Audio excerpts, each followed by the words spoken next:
Irmãos, vamos abrir a Bíblia na primeira carta de Paulo aos Coríntios, capítulo 3.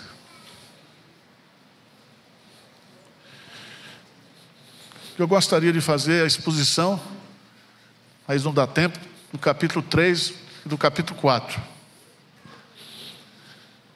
Porque Paulo aqui, ele vai nos ensinar o que é ser líder na igreja.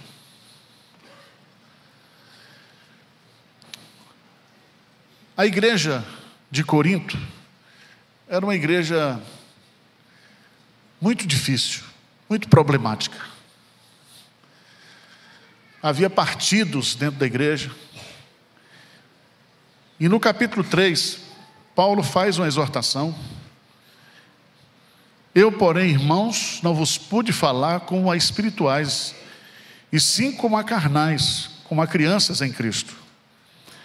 Leite vos dei a beber, não vos dei alimento sólido, porque ainda não podíeis suportá-lo, nem ainda agora podeis, porque ainda sois carnais.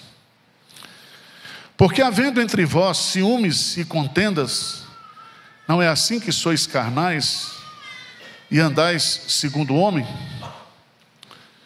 Quando, pois, alguém diz, eu sou de Paulo, e o outro, eu de Apolo, não é evidente que andeis segundo os homens?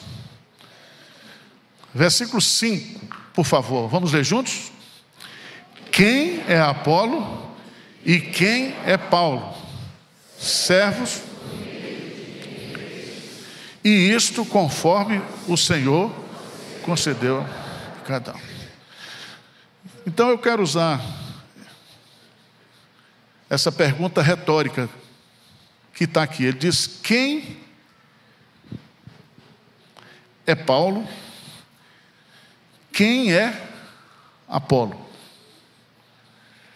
E agora, a partir dessas duas perguntas, ele vai apresentar um perfil, ou as marcas, as características de quem é Paulo e de quem é Apolo. A primeira delas está aí no texto.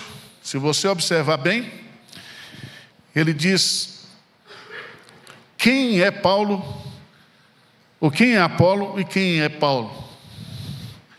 E ele usa a expressão servos por meio de quem crestes. Então, o primeiro termo que é usado aqui para explicar, para responder quem é Paulo e quem é Apolo, é o termo grego diáconos. E essa palavra diáconos, ela foi aplicada para Jesus. Jesus diz, porque o Filho do Homem não veio para ser servido, mas para servir. Essa palavra diáconos, Jesus aplica a si mesmo, e ela significa aquele que é um garçom, aquele que serve às mesas.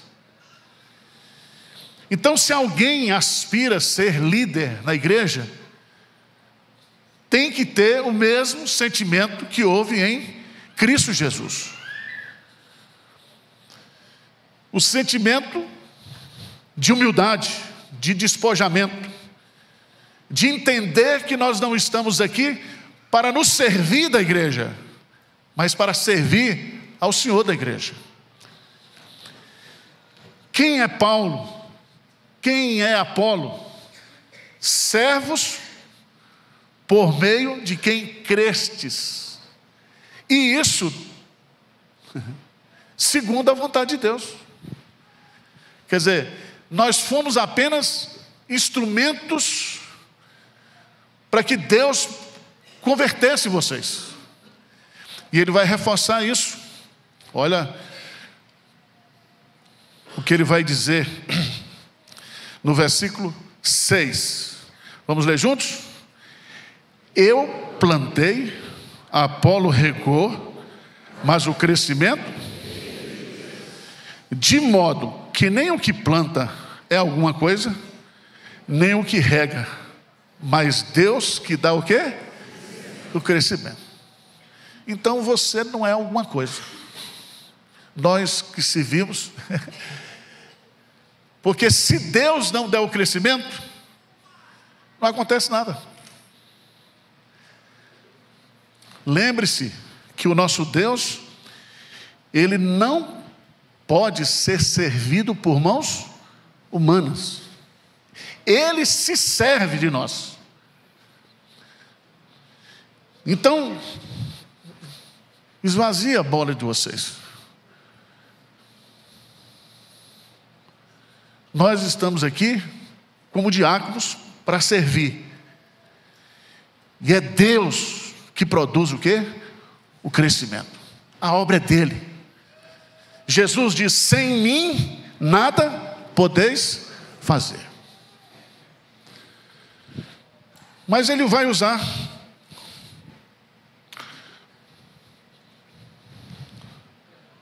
no versículo 9, 3:9, vamos ler juntos? Porque de Deus somos lavoura de Deus, edifício de Deus sois vós. Então grife aí, primeiro diáconos e agora a palavra cooperadores. O que significa isso, irmãos? Qual é o sentido da palavra? É que a obra de Deus, ela é uma obra de cooperação. Então Deus exerce o seu poder através da instrumentalidade humana. Cooperar aqui é ser um instrumento que Deus vai usar para operar, para realizar. Nós não somos nada. Nós não somos absolutamente nada. Que ele fala que a gente planta, que a gente rega, mas o crescimento vem de Deus. Você semeia, você é como um agricultor que ara a terra, joga a semente, mas se Deus não frutificar a semente, a coisa não acontece. Então grava isso no seu coração. Você que trabalha na igreja, que é líder na igreja, você é um diácono, você é um cooperador. É através de você que Deus opera na vida de outras pessoas. Mas terceira palavra que Paulo vai usar está no versículo 10. Vamos ler juntos? Segundo a graça de Deus que me foi dada, lancei como prudente construtor.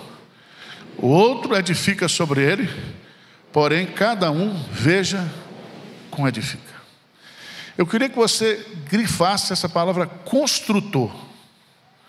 Então nós somos diáconos, nós somos cooperadores, nós somos o quê? Construtores. Então você não está aqui para derrubar, você está aqui para edificar. Essa palavra construtor, no grego, é a palavra arquiteto. Arquiteto.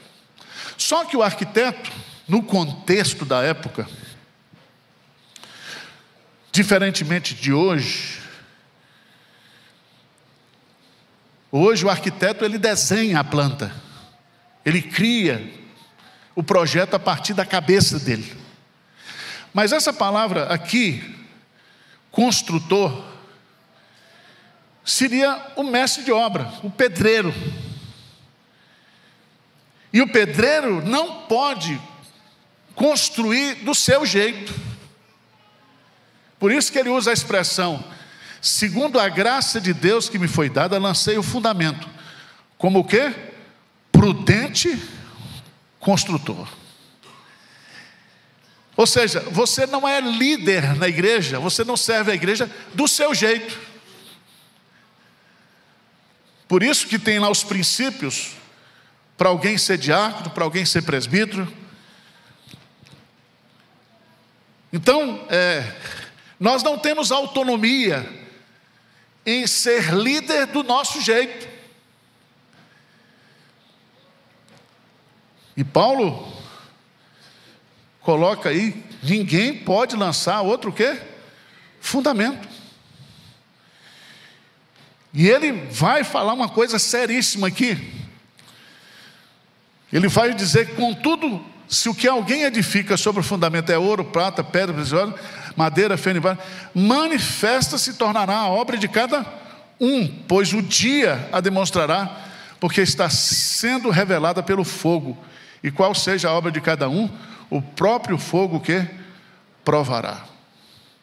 Significa que a sua liderança, o seu trabalho na igreja, vai ser comprovado, provado e aprovado e reconhecido se você liderar, trabalhar do jeito de Deus. Vocês estão entendendo o que eu estou dizendo ou não? Porque tem crente agora que quer ser crente do jeito dele. Tem gente que quer criar uma igreja do jeito dele. E a nossa eclesiologia já está definida na Bíblia.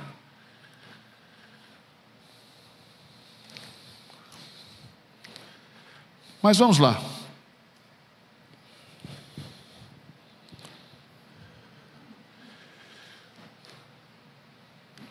No versículo 18, lê comigo aí, diz assim: ninguém se engane a si mesmo.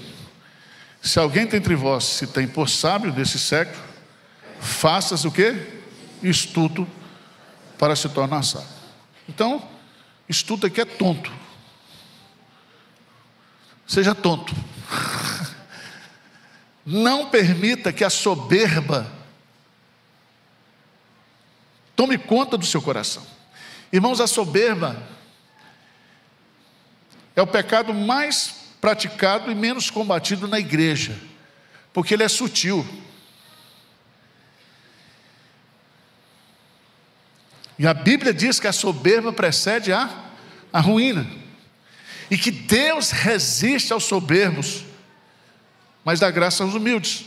E todo aquele que se exaltar será humilhado.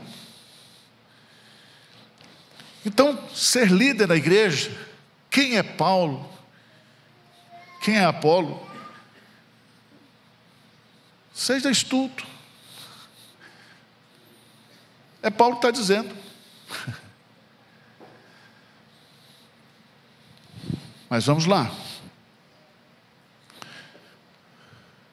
Versículo 21. Portanto, ninguém se glorie nos homens. Ninguém. Certo? Principalmente nos dias. Hernandes Dias, Arival Dias, porque a Bíblia diz que os dias são maus. Esse espírito de celebridade que está hoje dentro da igreja é anticristão. Anticristão. Mas Paulo vai para o capítulo 4. Lê comigo, por favor. Versículo 1. O que é que diz? Assim, pois, importa que os homens nos considerem e dispenseiros dos mistérios de Deus. Duas palavras aí. Grifa aí a palavra ministros de Cristo. Essa palavra ministros, ripertes, ela identificava aqueles trabalhadores que trabalhavam nas galés, não tinha motor, e aquelas pessoas ficavam remando para que o barco andasse e para que as pessoas em cima desfrutassem da viagem. Ali eles comiam, ali eles dormiam, ali ele fazia suas necessidades. Eles trabalhavam secretamente, duramente, para que os outros o quê? Desfrutassem. Desfrutassem. A gente chega aqui, ouve o coral jovem cantando, mas você sabe que teve ensaio, né? Que teve um esforço, teve um trabalho. E a igreja é assim, irmãos. As grandes obras da igreja são feitas em secreto. Sabia disso? Deus opera no silêncio. Deus usa pessoas que você não imagina que Deus está usando.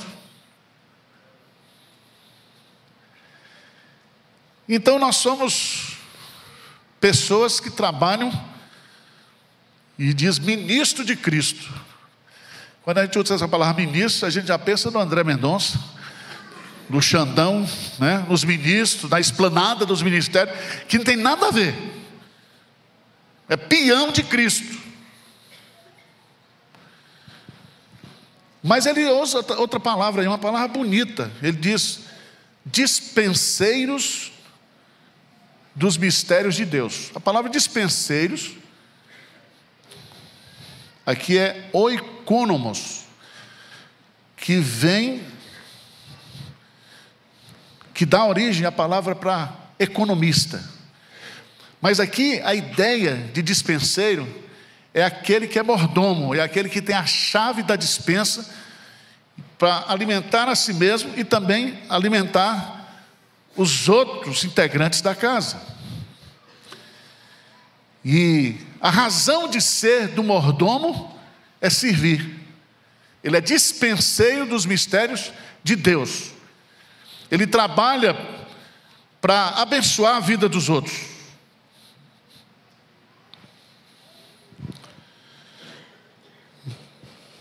Mas tem outras palavras que aparecem aqui. Veja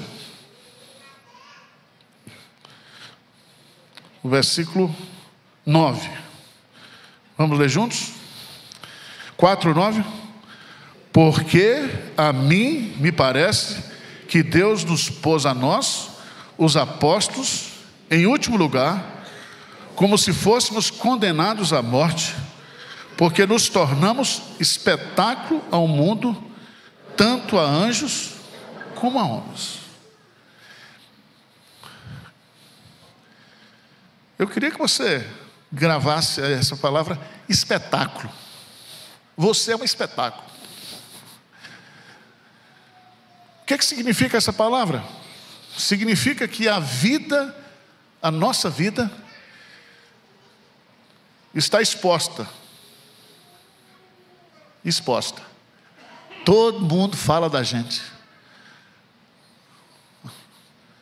Ontem saiu uma foto minha com Trump.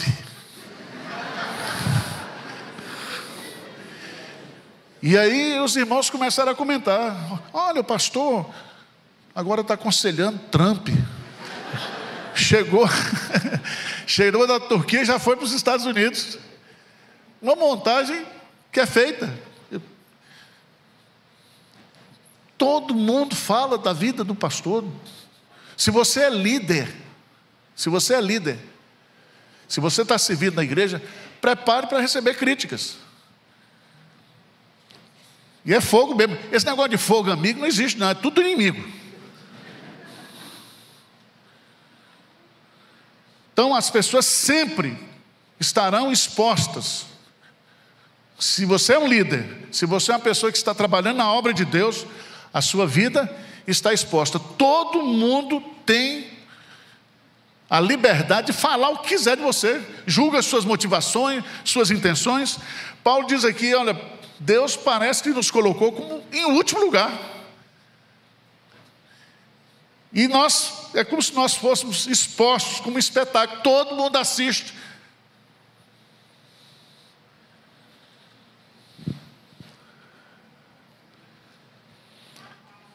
Mas tem mais coisa aí. versículo 10. Esse aqui eu me identifico com esse versículo. Vamos lá?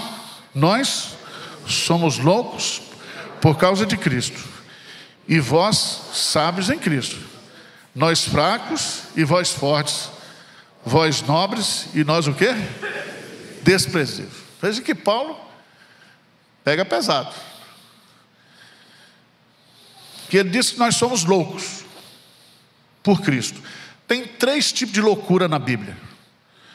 A primeira, Salmo 14, diz o nécio, o louco no seu coração, não existe Deus. Então todo ateu é louco. O segundo tipo de loucura, Jesus diz lá para aquele homem avarento: louco, esta noite pedirão a tua alma. E tem aqui os transtornados mentais por amor a Cristo. Somos loucos por Cristo. Então, meus amados irmãos, nós precisamos olhar e exercer a nossa liderança na igreja à luz do que a palavra de Deus coloca.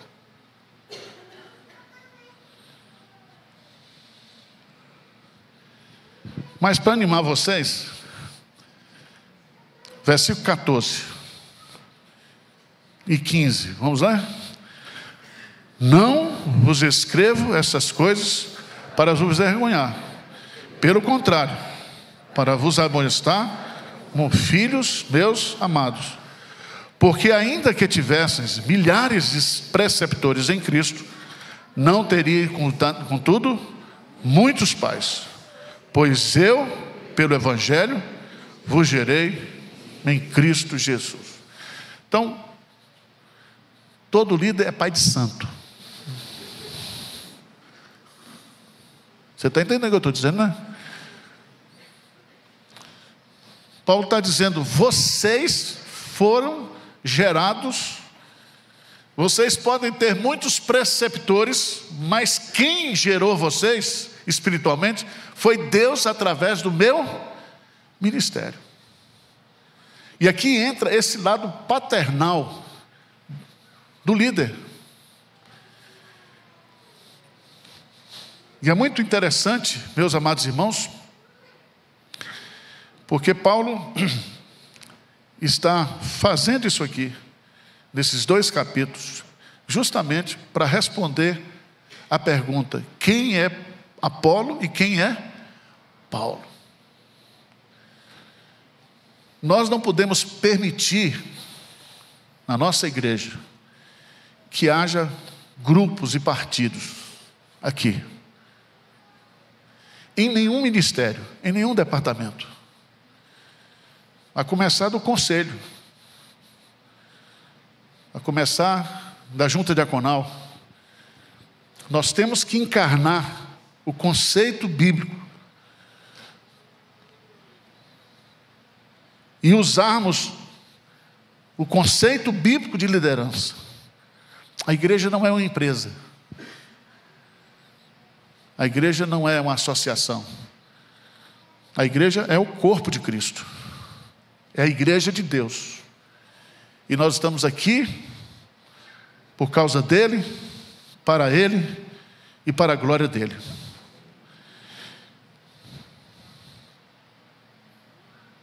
A igreja é o que a sua liderança é. Então nós precisamos refletir à luz da palavra de Deus o que é ser líder na igreja. Como é que eu devo servir na igreja? Como é que eu devo me olhar, me posicionar à luz da palavra de Deus?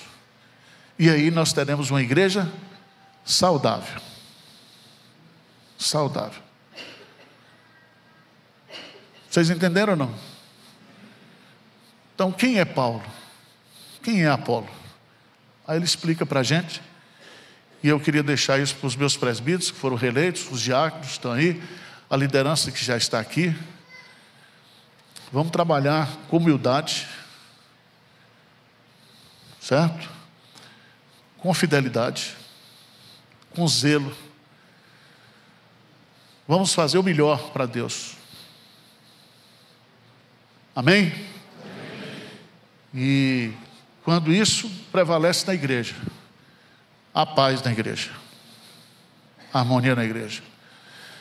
Que Deus nos ajude. E se vocês observarem alguma coisa em mim, de soberba, de coisa, me manda uma mensagem. Jeremias foi fazer isso na igreja, lá na 8ª igreja. Quem tem algum membro aqui da igreja chateado comigo, manda um e-mail.